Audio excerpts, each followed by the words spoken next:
धमकी के बाद ही जो हमले हैं उसमें इजाफा देखा गया है। तेजी के साथ में ईरान के कई सारे शहरों में हमले लगातार किए जा रहे हैं। पोर्ट सिटी चाबहार में अमेरिका के ताबड़तोड़ हमले हुए। तेहरान, बुशर और सिरिक में भी कई धमाके सुने गए हैं। अमेरिकी हमले के बाद बिजली सप्लाई भी बंद की गई है।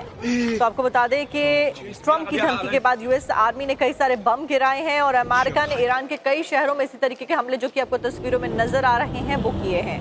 अमेरिकी सेंट्रल कमांड ने बताया कि सेना ने ईरान पर नए हमले अब फिर से शुरू किए हैं। अमेरिका का हमला तेहरान से लेकर न्यूक्लियर फैसिलिटी वाले बुशर शहर पर भी हुआ है। आप देखिए कि जैसे ही बम धमाकों की आवाजें सुनाई देती हैं पूरे बुशर शहर में और अलग अलग शहर जो कि ईरान के, वहां पर इसी तरीके के अफरा तफरी का माहौल देखा गया।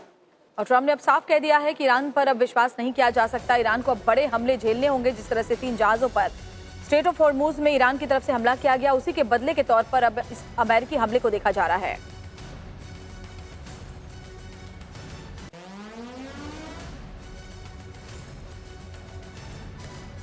और इसी खबर के ऊपर ज्यादा जानकारी लेकर हमारे साथ में हमारे संवाददाता मयंक सिंह ज्यादा जानकारी लेकर जुड़ गए हैं। मयंक, फिलहाल मौजूदा स्थिति क्या है, क्योंकि लगातार धमकियों का सिलसिला जारी है और सीज फायर तो टिक ही नहीं पा रहा है।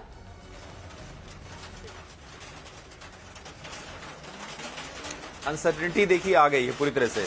और जो यूएस फोर्सेस हैं उन्होंने लगातार जो स्टेट ऑफ हॉर्मुज के इर्द गिर्द ईरानियन इलाके हैं और उनके जो शहर हैं उनमें हिट करना स्टार्ट किया और ऐसे ऐसे इलाकों पर और जगहों पर हिट किया उन्होंने जो इंफ्रास्ट्रक्चरली यूज होता है लॉन्च करने के लिए, चाहे मिसाइल हो चाहे ड्रोन हो या उनकी छोटी छोटी बोट्स हैं जो फास्ट पेट्रोल बोट्स हैं उनको हिट करने की कोशिश की गई है। दूसरी चीज़ ये है जो अनिश्चितता है इसकी वजह से ये भी सामने हुआ ईरानी IRGC जो कि कंट्रोल करती है सारी आर्म फोर्सेस को और उनकी जो top most decision making body है ईरान की, उन्होंने भी अपने अटैक्स को बढ़ा दिया है। और इसी दौरान ये पाया गया कि जो इर्द गिर्द इलाके हैं, जैसा हमने कहा कि नॉर्दर्न इलाके स्टेट ऑफ हॉर्मुज में जो नॉर्दर्न इलाका है अगर हम देखते हैं उसको तो वो ईरानियन कोस्ट का है, लेकिन जो सदर्न इलाका है पूरी तरह से वो अलग अलग देशों में बटा हुआ है और उन्हीं में ही जो है बहरीन जैसे एक इलाका जहाँ 5th फ्लीट जो कि नेवल फ्लीट है और बहुत बड़ी फ्लीट है यूएस नेवल फोर्सेस की, उस पर भी हिट हुआ है। यानी कि अगर ईरानियन जो फोर्सेस हैं वो उन इलाकों को हिट कर रही हैं, इर्द गिर्द उन देशों को, उन इलाकों को हिट कर रही है जहाँ की एक सामरिक तौर पे उपयोग होता है उन स्थानों का, चाहे वो पोर्ट्स हो, चाहे वो बेसेस हो, एयर बेसेस हो सकते हैं, लॉजिस्टिकल बेसेस हो सकते हैं। और जो बयान आए थे यूएस की तरफ से, उन्होंने कहा था कि क्योंकि ईरानियन फोर्सेस ने मर्चेंट वेसल्स को अटैक किया है और स्मूथ मूवमेंट को बाधित किया है, इस वजह से उनको 80 जगहों पर हिट किया था यूएस फोर्सेस ने। और ईरान ने जो अभी स्टेटमेंट दी है वो कहते हैं कि उन्होंने 85 लोकेशंस को हिट किया है एज अ जवाबी कार्रवाई, मतलब उन्होंने एज अ रिटेलिटरी मेजर या आंसर टू द अटैक्स, ऐसा ईरानियन फोर्सेस IRGC ने अनाउंसमेंट की, अपनी बात को, स्टेटमेंट को रखी है। लेकिन मसला यह है कि इसका पूरा असर भारत पर भी पड़ेगा क्योंकि भारत के लिए गैस हो, पेट्रोलियम प्रोडक्ट्स हो, डेरिवेटिव्स हो। हमारे साथ हम आपके पास फिर से लौटेंगे, लेकिन इस बीच एक और बड़ी खबर जो है वो भी बताते हैं। अमेरिकी राष्ट्रपति डोनाल्ड ट्रंप ने चेतावनी दी कि अगर ईरान की सेना ने हॉर्मुज के जहाजों को निशाना बनाया तो जवाबी हमले और भी ज्यादा घातक होंगे। अब यहाँ तक कि डोनाल्ड ट्रंप ने ये तक कह दिया है कि आगे जो हमले होने वाले हैं वो और भी ज्यादा घातक होने वाले हैं, पूरी तरीके से जहन्नुम में ईरान को तब्दील कर दिया जाएगा। ये बात डोनाल्ड ट्रंप ने बाकायदा अपने सोशल मीडिया पोस्ट के जरिए कही है। उन्होंने कहा कि हॉर्मुज में ईरान के हमलों का हम ये बदला ले रहे हैं। तो बड़ी खबर आपको बता रहे हैं।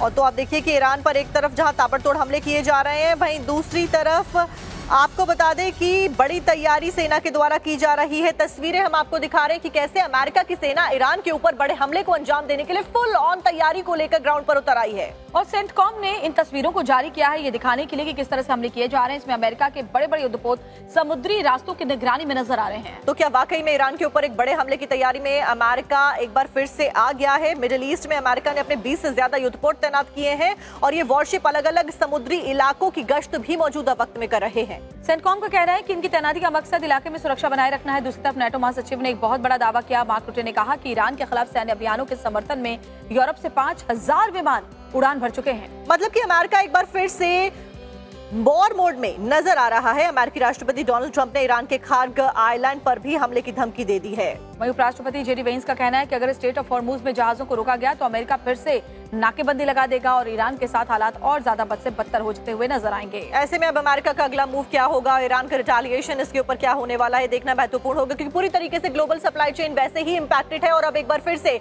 बड़ा जो खतरा है वो मंडरा रहा है। और इस बीच अमेरिकी राष्ट्रपति डोनाल्ड ट्रंप नाटो की बैठक में भी शामिल हुए और उन्होंने कहा कि ईरान की किल लिस्ट में वो यानी कि डोनाल्ड ट्रंप सबसे ऊपर है। लेकिन इस सबके बीच में आपको ये भी बता दें कि 17 जून को दोनों देशों के बीच में सीज फायर का ऐलान हुआ था। 60 दिनों तक किसी भी तरीके का हमला ना करने की सहमति भी दोनों देशों के बीच में बनी थी। लेकिन 21 दिनों में ही ये देखिए कैसे गेम ओवर हो गया उस सीज फायर का। दोनों देश एक बार फिर एक दूसरे की जान के दुश्मन बन गए हैं। ट्रंप का कहना है कि ईरान की किल लिस्ट में वो नंबर 1 पर है, लेकिन उनको इसकी कोई परवाह नहीं है। सुनिए। मयंक हमारे सहयोगी लगातार हमारे साथ में बने हुए ज्यादा जानकारी के साथ में। मयंक, फिलहाल जो सीजफायर था वो तो 60 दिन नहीं चल पाया, यानी कि जाहिर तौर पर जो शर्तें रखी गई थी वो सब कुछ अब धराशाही हो चुकी है। आगे अब क्या होने वाला है, क्योंकि अमेरिका के कई युद्धपोत पहले ही गश्त करना शुरू कर चुके हैं।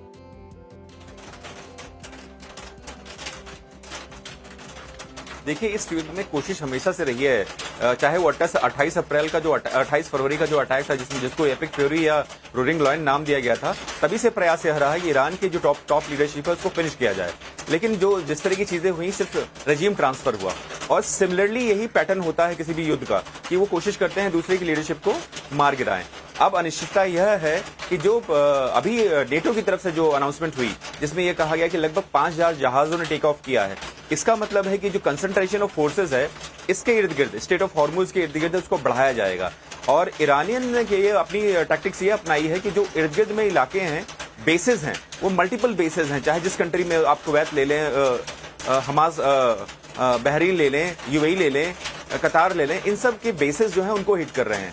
तो मतलब यह है कि कुल मिलाकर फाइनली आपका जो मूवमेंट है स्टेट ऑफ हॉर्मुज, जिससे कि ऑलमोस्ट 20% ऑफ जो फ्यूल है, रसद वो जो वहां से ट्रांसफर होती है वो तो बंद हो गई। अब इसी की वजह से जो रीलिंग इफेक्ट है वो ऑल ओवर द ग्लोब ये है कि कॉस्ट ऑफ लिविंग बढ़ जाती है, जिस वजह से आप यह देख सकते हैं कि पेट्रोलियम प्रोडक्ट्स का जो कॉस्ट है और गैसेस के जो कॉस्ट हैं, इन सब पे असर पड़ेगा और रीलिंग डाउन इफेक्ट होगा। जो कंज्यूमर प्रोडक्ट्स हैं उस पर भी आ जाएगा चीजें।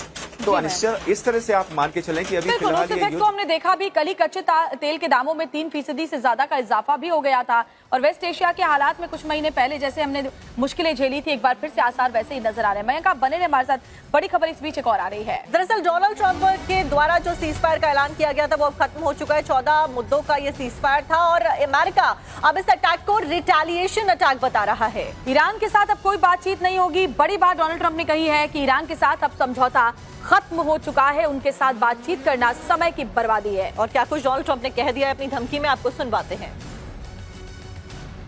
It's a very interesting question. To me, I think it's over. I don't want to deal with them anymore. They're scum. You know what scum is? They're scum. They're sick people. They're led by sick people. And they're vicious, violent people. And if they had a nuclear weapon, they'd use it. As far as I'm concerned, it's over. I'll speak to our negotiators. They want to negotiate. They're good people. Steve Witkoff, Jared Kushner. But they have to come back to me. As far as I'm concerned, it's just a waste of time dealing with them. They're liars. We make a deal.